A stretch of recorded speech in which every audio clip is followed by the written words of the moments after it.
Voalohany a momba n'le fanenjehana any marika tandraza.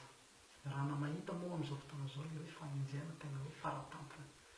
Nisy fotoana zany zaho nanontany an'i Jesosy a momba n'io fanenjehana io hoe ahoana marina mahatonga zaho tena enjehiny fara-tampona ohatran'io zany Jesosy. Dia Jesosy moa namaly tamin'izay fotoana izay hoe ny antony tena nenjehana anao fara-tampona ange Jesosy a aminao daholo ny lakile ny zavatra rehetra.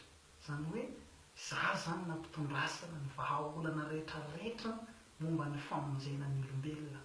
Dia izay zany tena mahatonga ny Satana devoly zany tena romotra amin'izao fotoana izao. Ary izay koa mahatonga n'le olona ampiasain'ny devoly koa. Beta be nge le olona mitory filazantsara, ohatra manaiky mon père, pasteur, fa tsisy manenjika regny.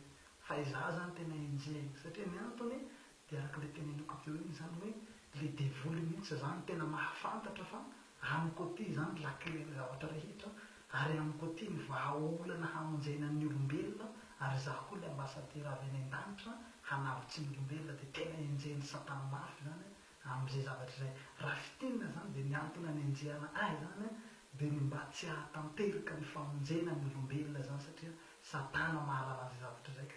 Izay zany tena antony mahatonga ahy tena enjehiny mafy. Sotra tompoko.